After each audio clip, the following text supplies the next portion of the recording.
If this works out, the Toronto Raptors are in a perfect position to shock everyone going into next season. As we know, the Raptors gave long-term extensions to Immanuel Quickley and Scottie Barnes this offseason, and now Immanuel Quickley has quickly become a pillar of this Toronto Raptors organization, and his development, his ability to rise up to become a star in the NBA is really one of the things the Raptors organization is banking on with that recent contract that he's been given. And now with some recent footage, some recent pictures, some recent info that have come out regarding Immanuel Quickley's development over the course of the offseason, if this ends up translating to actual NBA action and Immanuel Quickley is looking like the guy on actual NBA courts that he is over the course of the summer, the Raptors are in a perfect position to have two stars and, dare I say, three with RJ Barrett going into next season and really shock the entire NBA. So we're going to break down some of this footage, what Immanuel Quickley has to do to rise up that ranks, and how the Toronto Raptors, because again, they don't have a ton of expectations going into next season, how they could really surprise, shock, fool the entire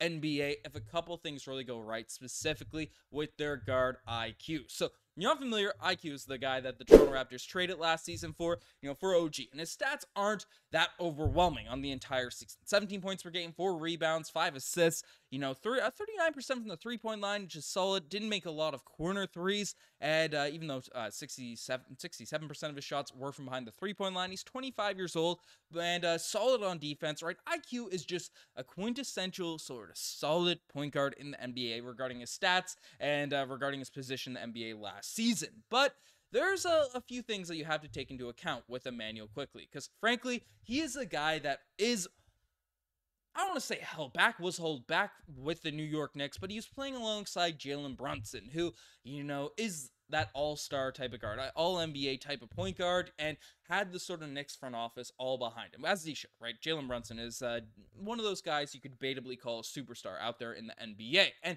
Immanuel Quickley was traded to the Toronto Raptors halfway through last year, dealt with some off-the-court issues, dealt with a roster that was completely in flux, completely in turmoil. So, again, the stat jump, it did jump when he joined the Toronto Raptors, but it didn't take that sort of quintessential leap that a lot of people are probably hoping for when, Masai Ujiri brought him in and then gave him a $32 million per year annual contract, sort of, that could go up to 35, depending on certain incentives. So really, with that type of money invested in the Raptors' new point guard of the future, the Raptors' new point guard of right now, right, his development, his ability to take that leap, take that jump is really essential. And we got some footage come out regarding Immanuel Quickley's development, and I'll just bring it up here now because, again, you can see him taking a few jimmies in that Chris Brickley sort of New York court, playing against Jalen Brunson. This man was an absolute terror, shooting from all sides of the basketball court, off the dribble, crossing people up, little step backs there at that point, doing it in the sweats,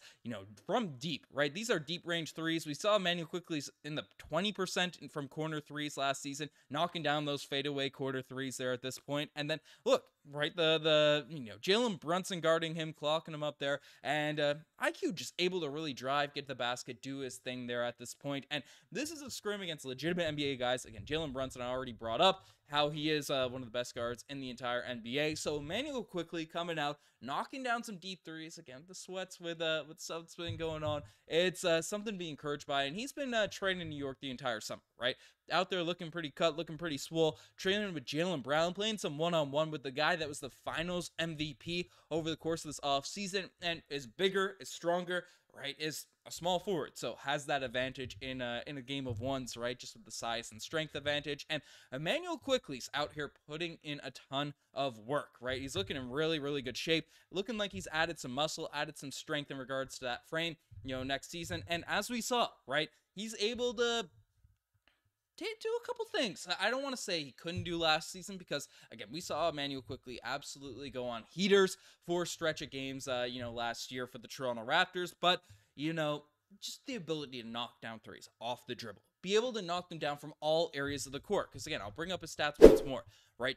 Wasn't great on corner threes, 29% for a guy that shoots 67% of all of his threes, or sorry, 48% of his threes, 67% of them are assisted. My bad on that, can't read at this point. But basically 29% are corner threes. Him being able to knock down those corners, be able to knock down, shots off the dribble, crossing people up a little bit. That's I don't want to say NBA level, but some of them are NBA level guys. Jalen Brunson, knocking down those buckets. If Immanuel Quickley can shoot, if he can get that three-point shot to be one of the best three-point shooters in the entire NBA, that is going to be a massive, massive upgrade for this Toronto Raptors team, specifically because, I've accidentally brought his picture up a couple times here now at this point, Scottie Barnes, right? Scottie is the other guy that the Toronto Raptors are building around now at this point. Both Scottie and Immanuel Quickley, got those long-term extensions. And Scottie Barnes needs that floor spacing. He needs a guard that's able to pass, which we know IQ can do. He can get out there, if he was running a pick and roll, because Scottie's probably going to be playing a ton of four this season, right? They can run a little two-man action, especially with Scottie's development in the jump shot, right? But a guy that can pass. And we know Immanuel Quickley is able to facilitate in those areas, little pick and little fade to that mid-roll, that mid-post position where Scottie Barnes can thrive, shoot the midi, make another sort of high-low pass, or do different actions, step back behind the three-point line. Obviously, Scottie wants the ball in his hands, but also that can space the floor, right? And IQ is great at those, off the dribble, sort of above the break three-point shots. But the fact that jumper looks so smooth, so clean in different aspects, different areas in this highlight footage that's come out, right? That's going to allow the ball to be in Scottie Barnes' hands also, and then be able to kick it out, hit for those spot-up threes, because, again, we're going to have Gradey Dick out there on the basketball court, likely as a starter next season, or at least relative starting minutes. Not sure if him or Bruce Brown's going to be out there. IQ is going to be able to knock down shots from what we're seeing.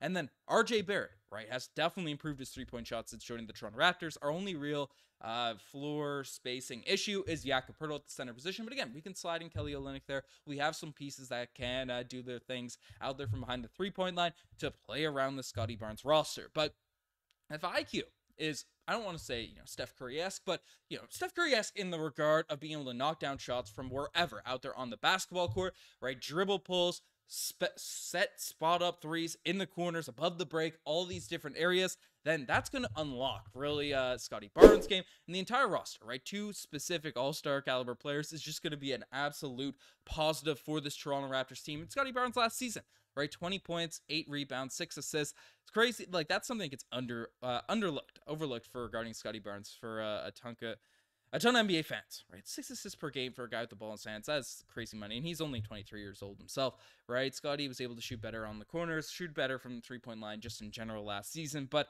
the Raptors just need that star power. We need the top guys. And we had indications last season at this team with IQ, with RJ Barrett, with Scottie Barnes, with Jakob Poeltl lineup was a good basketball team. But again, the players around the core, but if that four really elevates itself, and then whoever's the fifth, whether it's Gradey Dick, whether it's Bruce Brown, if they elevate themselves to have multiple star players in that mix, and then they're locked in long term, and then we have some of our younger guys, Jakob Poeltl, Jonathan Mobo, right, Gradey Dick, Bruce Brown, if he's still kind of on this team throughout the entire course of the season, Kelly Olynyk, if Jamal Shed, or, obviously Davion Mitchell, if any of these guys can really take that leap, can take that step forward, Masai Ujiri's crafted a kind of roster makes a ton of sense offensively and defensively, but it's really on IQ to have that consistency and have that elite jump shooting going into next year. But let me know what you guys think. Do you think the Toronto Raptors, if IQ really has that leap, takes that jump, takes that step forward, they're able to shock people, able to take that little playoff push next season? Let me know in the comment section down below. You guys best think as far. Subscribe to the channel. I'm signing out.